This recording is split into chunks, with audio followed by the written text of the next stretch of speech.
Nous venons de souffrir là ces derniers jours, d'abord la jeunesse qui nous dit occupez-vous de nous et nous allons nous occuper d'elle avec les contrats d'avenir, avec les contrats de génération, avec aussi ce que nous dit François Hollande, je vais m'occuper du retour de ces jeunes dans leur territoire.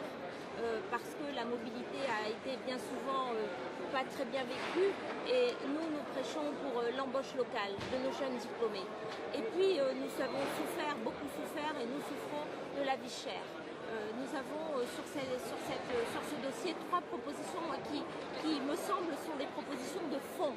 D'abord on luttera par des mesures contraignantes, donc soit par le règlement, soit par la loi, pour lutter contre les situations dominantes. C'est bien.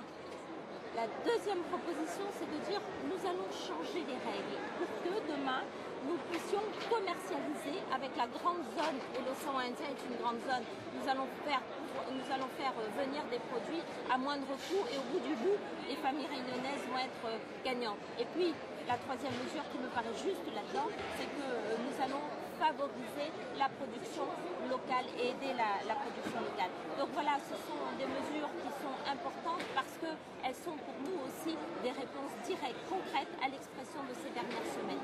Leo François Hollande arongwa hora harifa mbashanga na sitongozilio munne maure zinukuta azrongwa na satu azrongwa zapatana na zibiashara ile wa maura rongwa zikimazahali zo azrongwa zapatana na ilikoli wanatsa zo azrongwa zapatana na zihazi za wanatsa yani uburo lio munna iti ya maure na sitongo zapatana na nyumba na uwasi hizo pia tongolio ambaskuru husurive wa maure kama harma mahamita inoni ya kabili rtojwa zurongwa mbaleo mwedelia he arongoa sitongo zile utromeri riwono kante iliamba ahashir na stambu zile hat. Ce discours m'a beaucoup ému parce que François Hollande a vraiment pris la dimension des défis qui se déroulent en ce moment outre-mer dans tous les domaines, en matière de discrimination, en matière de difficultés sur la vie chère. Et s'agissant pour Mayotte en particulier, je crois qu'il a même dit qu'il était inquiet sur la situation de Mayotte. Il sera d'ailleurs à Mayotte le 31 mars prochain et aura l'occasion de développer, mais d'ores et déjà, ce qu'il a dit sur la vie chère, la continuité territoriale, la lutte contre les discriminations, le respect des Outre-mer et ce qui nous est distribué dans les 30 engagements que nous avons ici sous la main, nous permettent d'avoir la certitude que les 5 prochaines années avec François Hollande, ce sera pour nous un redressement de la situation économique et sociale.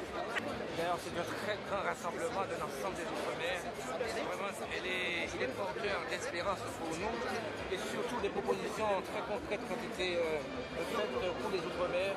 Ça réconcilie un petit peu avec la vraie politique. Je vois des promesses qui sont parfois fallacieuses et qui ne sont jamais tenues. Quelques exemples, notamment sur la continuité territoriale. Depuis des années, nous, au Parlement, nous nous battons, nous avons obtenu pour la cherté de la vie. Là encore, il a fait des promesses concernant l'essence qui coûte très cher.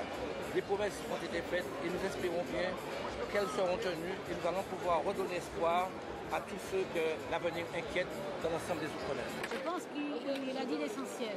Il a dit notamment qu'il y a des enjeux géostratégiques importants pour la France du fait de sa présence dans les Outre-mer. Il a aussi évoqué des questions géopolitiques lorsqu'il parle de la façon dont nous-mêmes, dans nos bassins, nous devons nouer, développer nos relations et être dans des liens directs, y compris en représentation de l'État. Il a évidemment abordé les questions identitaires que vous avez évoquées et les questions économiques et sociales.